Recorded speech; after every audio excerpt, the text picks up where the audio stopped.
김혜란 할머니, 젊은 간호사가 이름을 불렀습니다.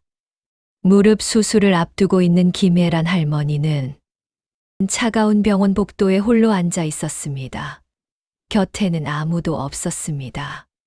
병원 복도는 소독약 냄새와 함께 특유의 적막이 감돌았고 형광등, 불빛만이 차갑게 내리쬐고 있었습니다. 옆 침상의 70대 노인분은 아들, 며느리와 함께 손을 꼭 잡고 수술실로 들어갔습니다. 그 모습을 지켜보던 혜란 할머니의 손은 허공을 허우적거릴 뿐이었습니다. 무의식 중에 누군가의 손을 찾고 있었던 것입니다. 하지만 그녀의 손이 잡을 수 있는 것은 차가운 의자 팔걸이뿐이었습니다. 환자분, 보호자는 안 오셨나요? 젊은 간호사의 질문에 혜란 씨는 잠시 말문이 막혔습니다. 보호자. 그 단어가 가슴에 날카롭게 꽂혔습니다. 60을 넘긴 자신에게도 보호자가 필요한 나이가 되었다는 사실이 새삼 실감났습니다. 괜찮습니다. 혼자 할 수 있어요. 혜란 할머니는 애써 밝은 표정을 지으며 답했습니다. 하지만 그 억지 웃음 뒤로 속은 무너져 내리고 있었습니다. 딸 윤정 씨는 어젯밤 전화로 말했습니다. 엄마 정말 미안해요. 민재가 아프고 남편도 급한 회의가 있어서 못 가요. 엄마 혼자서 괜찮죠? 괜찮다고 했습니다. 항상 그래왔듯이 괜찮다고 했습니다. 하지만 정말 괜찮을까요? 25의 교통사고로 남편을 잃고 홀로 딸을 키워왔던 혜란 할머니였습니다. 그때도 혼자였고 지금도 혼자였습니다. 35년이 지났는데 달라진 것은 없었습니다. 사위 도현 씨는 문자 메시지를 보내왔습니다. 어머님 정말 죄송해요. 오늘 중요한 프레젠테이션이 있어서 빠질 수가 없네요. 수술 잘 받으시고 나중에 꼭 찾아뵐게요. 혜란 할머니는 휴대폰을 가방에 넣으며 쓴웃음을 지었습니다. 중요한 프레젠테이션. 물론 중요하겠지요. 하지만 자신의 수술도 중요한 것 아닌가요? 아니, 그런 생각을 하면 안 되겠습니다. 젊은 사람들은 바쁘니까요. 자신이 이해해야 하는 것이겠지요. 김혜란 환자분, 수술 동의서에 서명 부탁드립니다. 간호사가 건네준 서류에는 여러 위험사항들이 적혀 있었습니다. 마취 부작용, 수술 후 감염, 재수술 가능성. 혜란 할머니는 볼펜을 든 손이 떨리는 것을 느꼈습니다. 이런 중요한 결정을 혼자 내려야 한다는 것이 두려웠습니다. 서명을 마치고 수술실 앞에서 기다리는 동안 혜란 할머니는 지난 35년을 되돌아보았습니다. 남편이 세상을 떠난 후 오직 딸 하나만 바라보며 살아왔습니다. 딸 윤정 씨가 대학을 졸업하고 취직을 하고 결혼을 한 후 아이를 낳아 기르는 것을 보는 것이 자신의 소망이자 삶의 전부였습니다. 그리고 딸이 결혼한 후에는 딸의 가족인 사위와 손자를 위해 살았습니다. 새벽부터 밤늦게까지 집안일을 하고 육아를 도우며 온 가족의 뒷바라지를 했습니다. 그것이 자신의 역할이라고 생각했고 그것이 엄마이자 할머니로서의 의무라 여겼습니다. 하지만 정작 자신이 아프고 두려울 때는 아무도 곁에 없었습니다. 가족들에게는 각자의 중요한 일들이 있었고 자신의 수술은 그보다 우선순위가 낮았습니다. 김혜란 환자분, 들어가실 시간이에요. 수술실 문이 열리면서 간호사가 불렀습니다. 혜란 할머니는 천천히 일어서며 마지막으로 복도를 둘러보았습니다. 여전히 혼자였습니다. 그러나 이상하게도 두려움과 함께 묘한 해방감도 느껴졌습니다. 수술대에 누워 마취가 시작되기 전 혜란 할머니의 마음 속에서 작은 목소리가 들렸습니다. 이제는 나를 위해 살아야 하는 것 아닐까. 하지만 그것은 아직 확신이 아닌 간절한 바람일 뿐이었습니다. 마취가 깊어지면서 의식이 흐려져 갔습니다. 꿈속에서 혜란 할머니는 어린 시절 고향 바다를 걷고 있었습니다. 파도 소리가 귓가에 맴돌고 짠 바람이 얼굴을 스쳤습니다. 그때는 김혜란이 아닌 다른 누군가가 되어 살 수도 있을 것 같았습니다. 수술이 끝나고 회복실에서 깨어날 때까지의 몇 시간 동안 혜란 할머니의 마음 깊은 곳에서는 변화의 씨앗이 조용히 움트고 있었습니다. 그것은 아직 작고 연약했지만 분명히 살아있는 희망이었습니다. 다시 새벽 4시 반. 혜란 할머니의 눈은 자동으로 떠졌습니다. 무릎에 깁스를 한 채로도 부엌으로 향하는 발걸음은 멈출 줄 몰랐습니다. 35년 동안 몸에 배인 습관이었습니다. 아파도 피곤해도 그 시간이면 어김없이 일어나 가족을 위한 하루를 시작했습니다. 도시락을 싸고 국을 끓이고 빨래를 돌리는 일련의 과정들이 혜란 할머니에게는 숨 쉬는 것만큼 자연스러운 일이었습니다. 하지만 깁스를 한 다리로 서서 일하는 것은 예상보다 훨씬 힘들었습니다. 몇 번이나 중심을 잃고 비틀거렸지만 그럴 때마다 벽을 짚고 다시 일어서곤 했습니다. 사위 도현 씨는 몇 년 전부터 유튜브 채널을 운영하고 있었습니다. 도현스 라이프 스타일이라는 채널로 일상을 공유하며 광고 수익을 얻고 있었는데 최근 구독자 수가 정체되면서 고민이 많았습니다. 집에서 일하다 보니 집안 분위기에 더욱 예민해져 있었습니다. 어머님, 오늘 오후에 브랜드 관계자들이 오신대요. 반찬은 너무 진하지 않게 플레이팅도 간단하게 부탁드려요. 영상 촬영에 들어갈 수도 있거든요. 사위의 당부에 혜란 할머니는 고개를 끄덕였습니다. 장모가 아닌 어머니로서 사위의 일에 도움이 되고 싶었습니다. 하지만 자신의 요리 스타일을 바꿔달라는 요청이 마음 한구석에 작은 상처로 남았습니다. 딸 윤정 씨는 육아와 파트타임 일을 병행하느라 늘 시간에 쫓기고 있었습니다. 손자 민재의 학원 스케줄, 남편의 촬영 일정, 자신의 근무 시간까지 맞춰가며 하루를 보내는 것이 버거웠습니다. 그래서 엄마인 혜란 할머니에게 의존할 수밖에 없었고, 동시에 그런 자신이 엄마로서 미안하기만 했습니다. 엄마, 저녁 시간만큼은 정확히 맞춰줘요. 민재 학원 시간 때문에 1분이라도 늦으면 안 되니까요. 그리고 반찬은 아이 입맛에 맞게 좀 싱겁게 해줘요. 윤정 씨의 목소리에는 피로가 묻어 있었습니다. 혜란 할머니는 딸이 힘들다는 것을 이해했습니다. 그리고 요즘 젊은 엄마들이 얼마나 바쁜지도 잘 알고 있었지만 딸에게 자신의 무릎이 아픈 것조차 말할 틈이 없다는 사실이 서글프기만 했습니다. 손자 민재는 중학교 2학년이 되면서 할머니와의 대화를 점점 부담스러워했습니다. 친구들 앞에서 할머니 이야기가 나오는 것도 싫어했고 할머니의 관심과 잔소리가 귀찮기만 했습니다. 할머니는 왜 맨날 잔소리야? 친구들도 할머니랑 사는 애들 별로 없어. 좀 그만해. 민재의 말에 혜란 할머니는 가슴이 아팠습니다. 손자에게는 자신이 함께 사는 할머니가 아니라 간섭하는 어른일 뿐이었습니다. 언제부터 사랑하는 손자에게 이런 존재가 되어버린 걸까요? 저녁 시간 온 가족이 모여 식사를 할 때도 혜란 할머니는 자신이 집 주인임에도 불구하고 소파 끝자리에 겨우 앉아 있었습니다. TV 리모컨도 마음대로 만지지 못했고 보고 싶은 프로그램이 있어도 말하지 못했습니다. 가족들의 대화에 끼어들기도 어려웠습니다.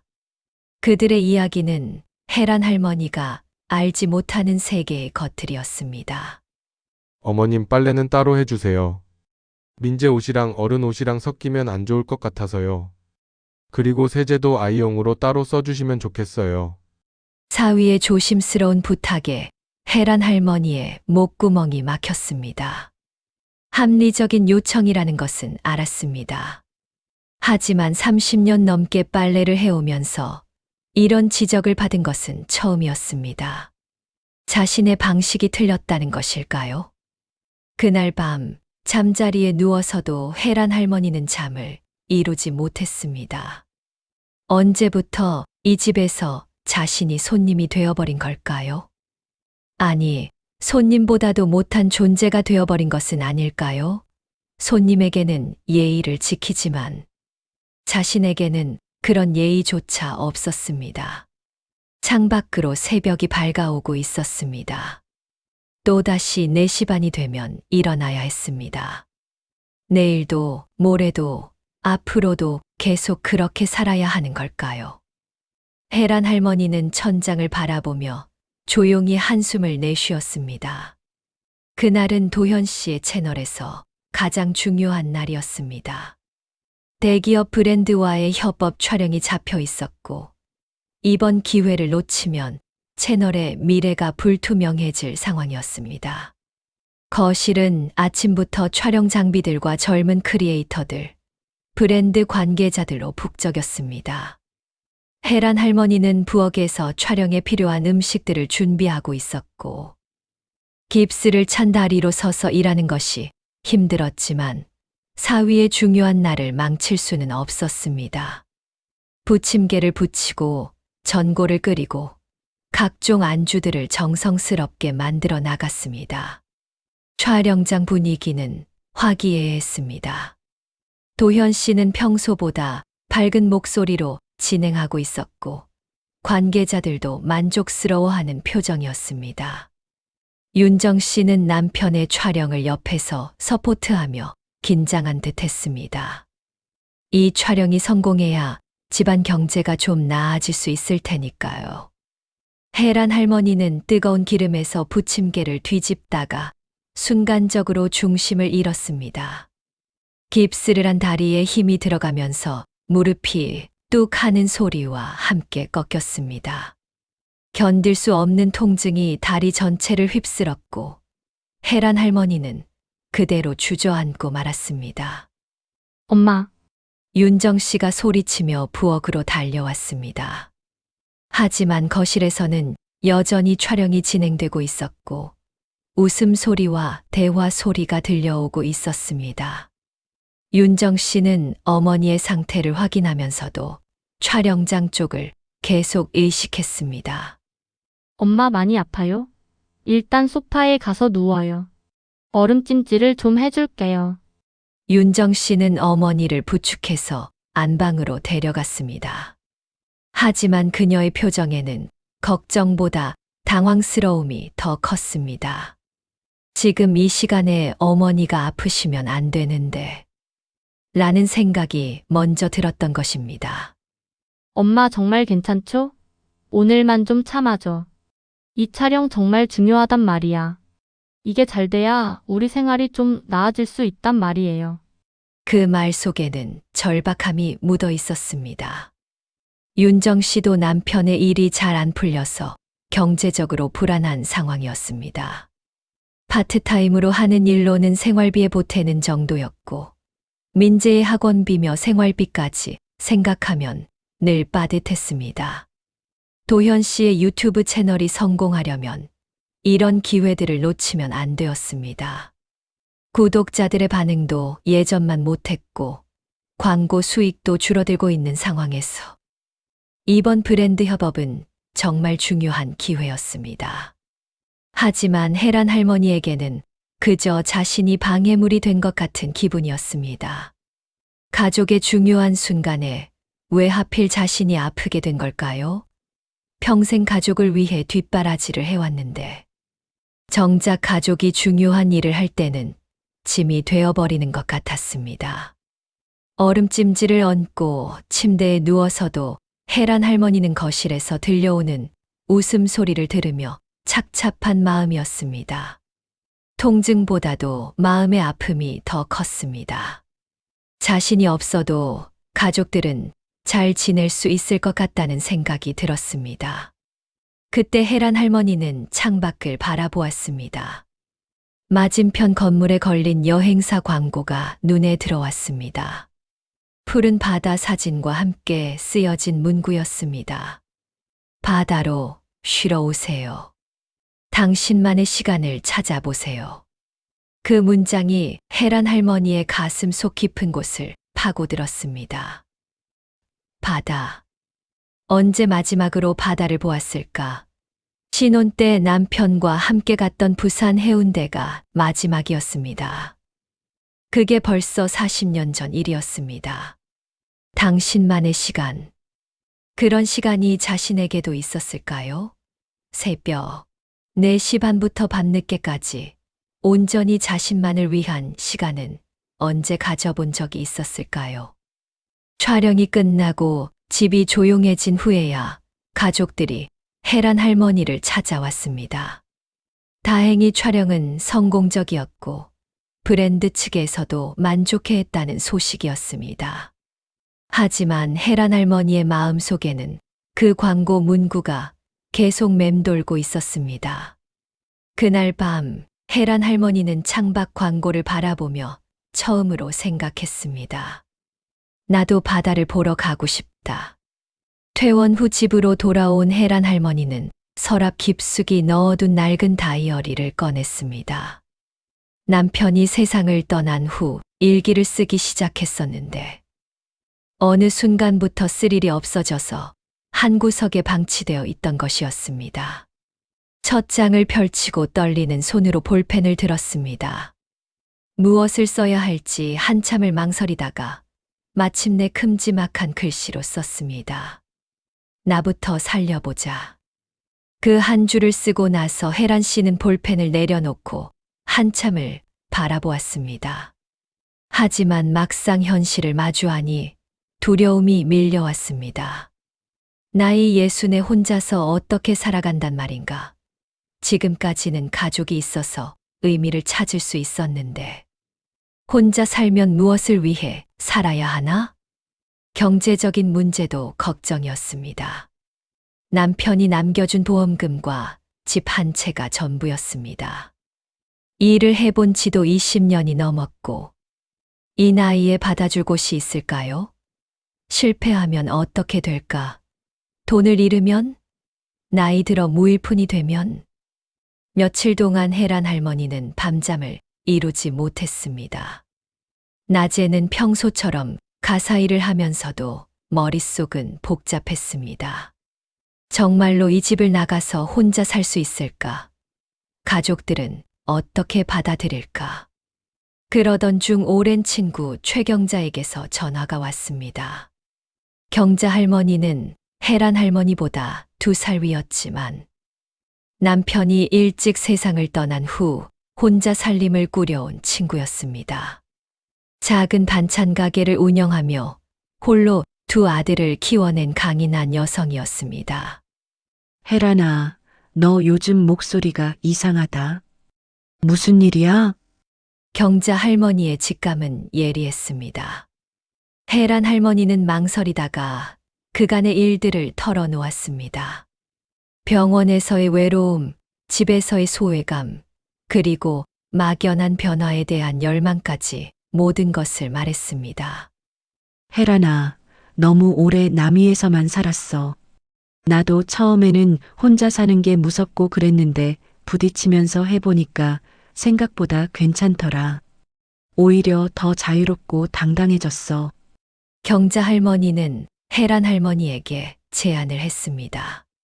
자신이 살고 있는 바닷가 마을의 작은 분식집 자리가 났다는 것이었습니다.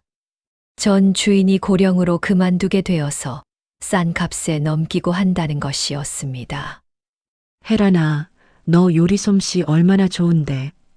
그 솜씨로 장사하면 충분히 해나갈 수 있을 것 같아. 한번 보러 나와봐. 바다도 보고 마음도 정리할 겸 말이야. 하지만 혜란 할머니는 쉽게 결정할 수 없었습니다. 평생 요리만 해왔지만 장사는 해본 적도 없고, 더군다나 손님을 상대해 본 경험이나 돈 계산은 생각도 해보지 못했던 일들이었습니다. 무엇보다 이 나이에 새로운 도전을 한다는 것이 무모하게만 느껴졌습니다. 그날 밤에도 혜란 할머니는 잠들지 못하고 창밖을 바라보았습니다. 여전히 그 여행사 광고가 보였습니다. 바다로 쉬러 오세요. 그 문구가 계속 머릿속을 맴돌았습니다. 그러던 어느 날 아침 또다시 새벽 4시 반. 일어나서 국을 끓이며 혜란 할머니는 문득 깨달았습니다. 이대로 살면 죽을 때까지 새벽 4시 반이겠구나. 남은 인생이 이것뿐이구나. 하는 깨달음. 그 순간 혜란 할머니는 결심했습니다. 한 번만, 단 한 번만이라도 자신을 위해 살아보겠다고. 실패해도 좋으니까 후회하지 않는 결정을 스스로 내려보기로. 다음 날, 혜란 할머니는 친구 경자 할머니에게 전화를 걸었습니다. 경자야, 그 분식집 자리 아직 안 나갔어? 나 한 번 보러 갈게. 전화를 끊고 나서도 가슴이 두근거렸습니다. 두려웠지만 동시에 설레었습니다. 정말로 새로운 인생을 시작할 수 있을까요?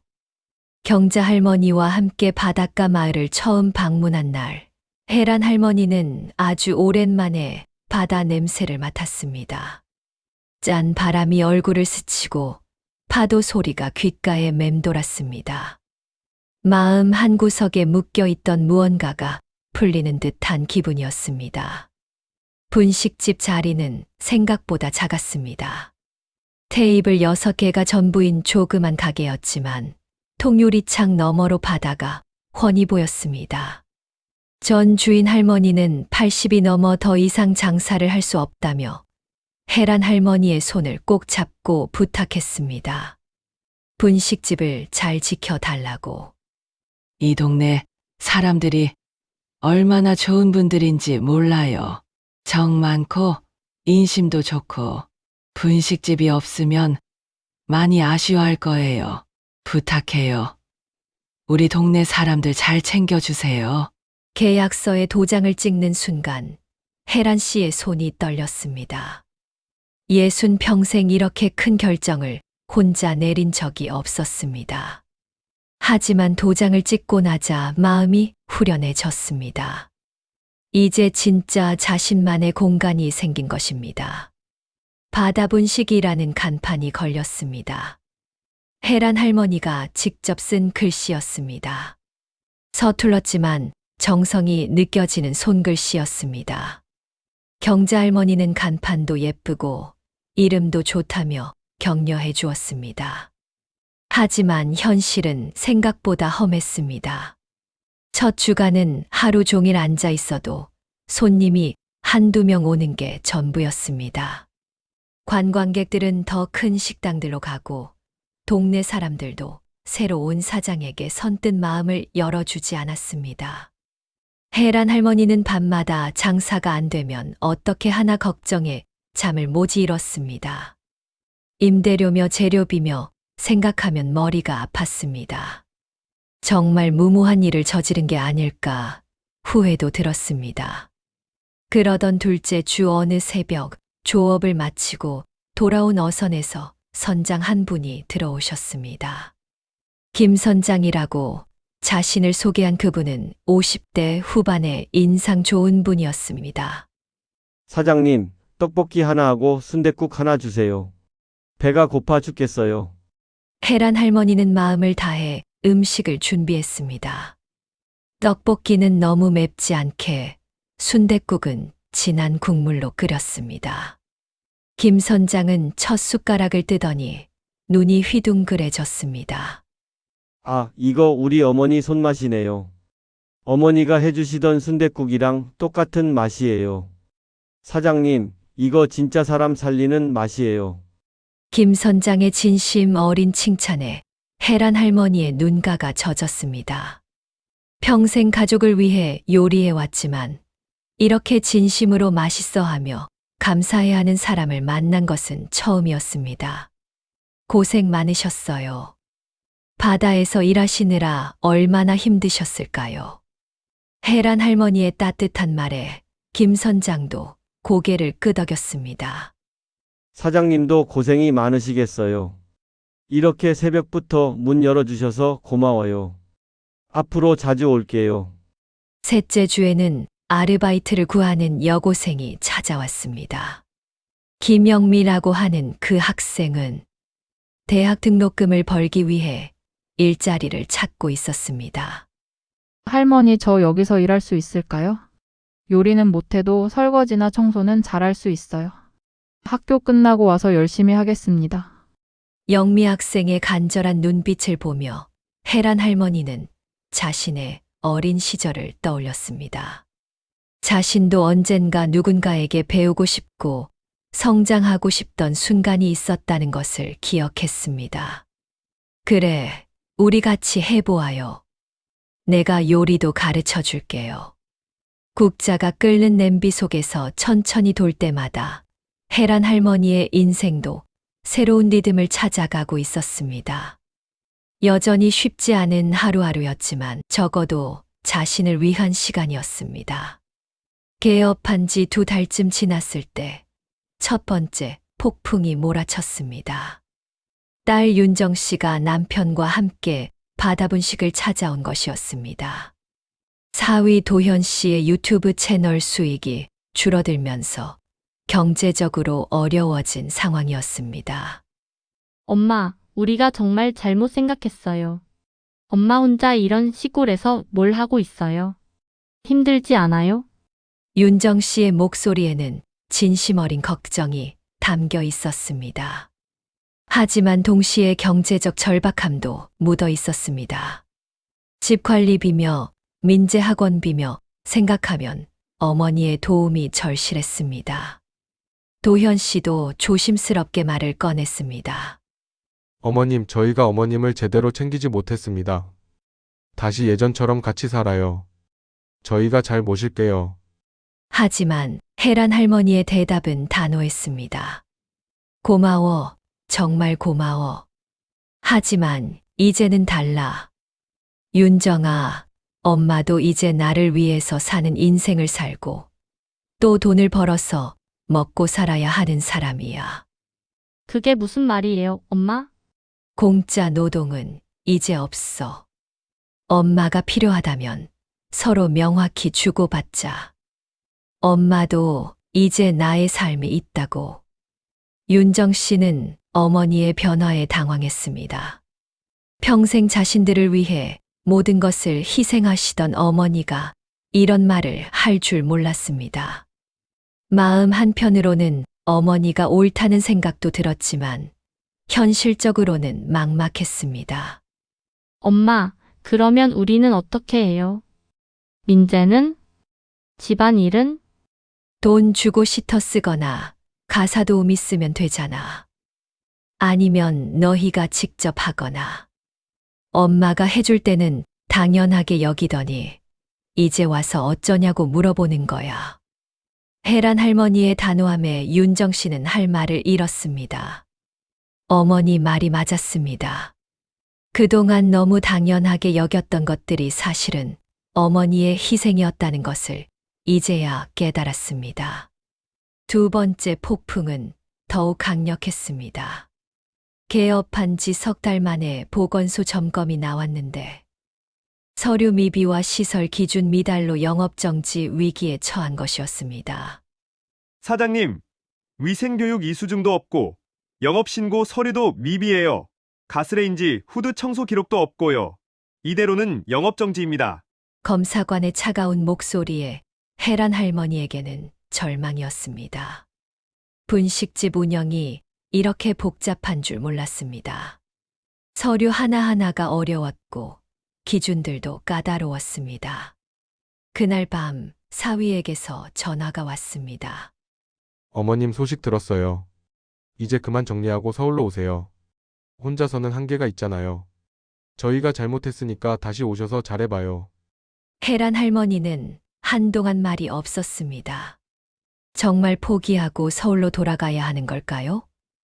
이 모든 것이 무모한 도전이었던 걸까요? 하지만 그때 경자 할머니가 달려왔습니다. 소식을 들은 경자 할머니는 밤새 혜란 할머니와 함께 서류를 정리했습니다. 알바생 영미 씨도 방과 후에 와서 청소를 도왔고, 김 선장은 다른 사장님들께 조언을 구해왔습니다. 혜란아, 포기하지 마. 처음에는 누구나 어려워.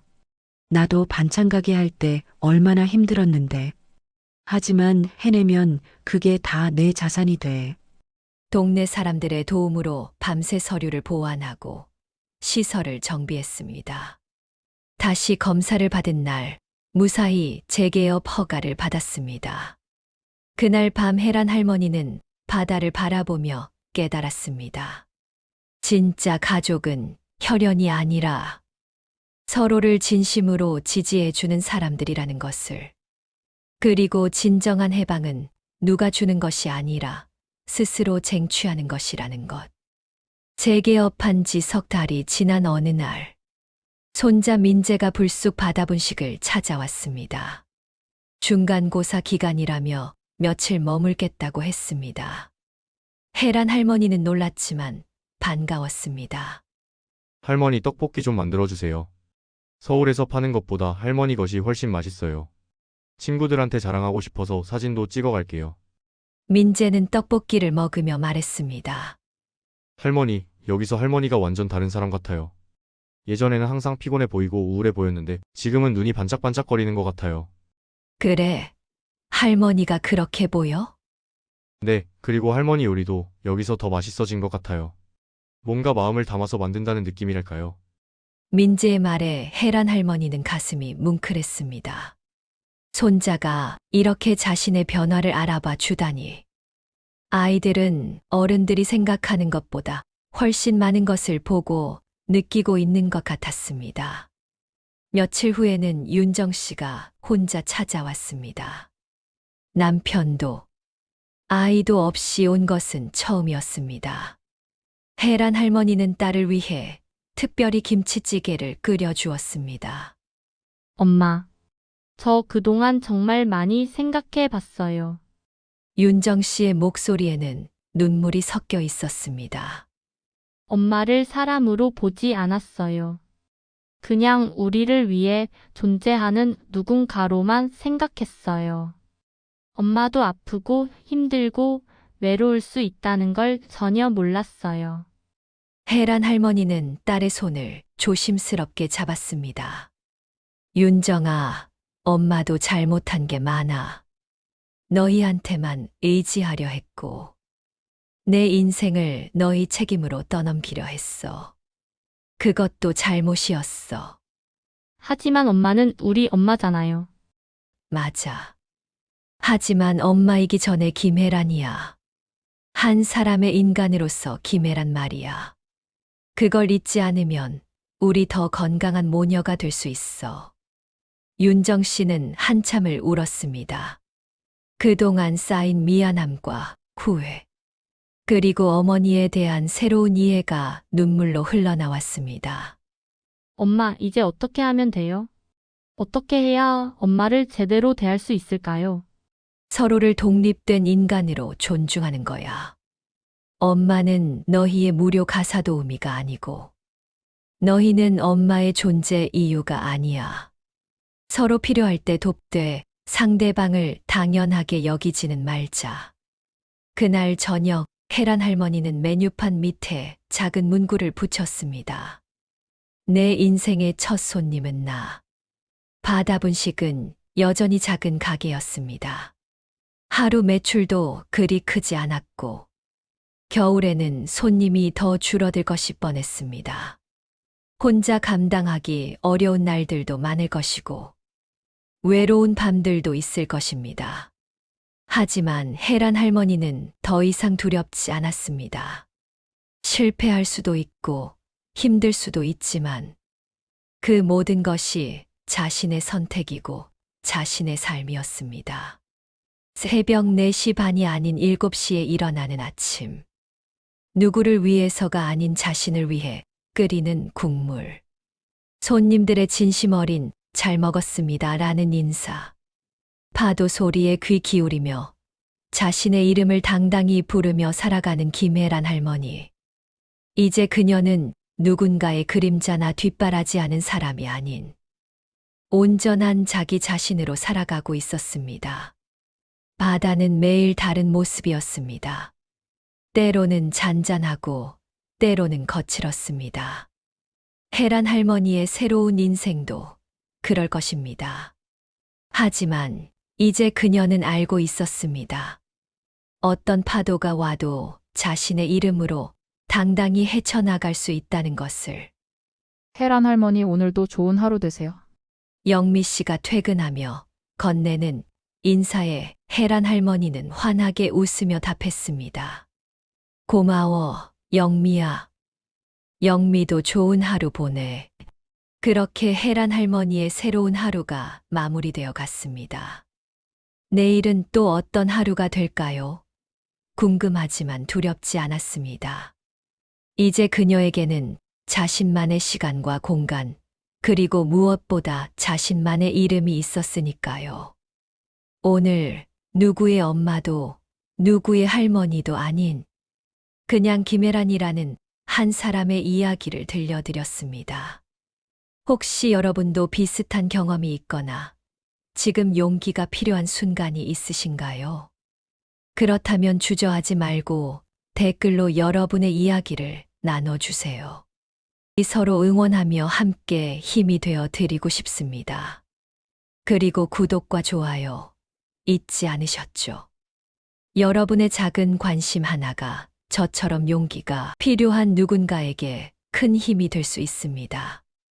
인생은 짧습니다. 남을 위해서만 살기엔 너무 아깝지 않을까요? 정말 중요한 건 내가 행복한지, 내가 원하는 삶을 살고 있는지입니다. 지금 이 순간이 여러분 인생의 새로운 출발점이 될 수 있습니다. 오늘도 이야기를 끝까지 들어주셔서 감사합니다. 여러분 모두 행복하시길 바라며 다음 이야기에서 다시 찾아뵙겠습니다.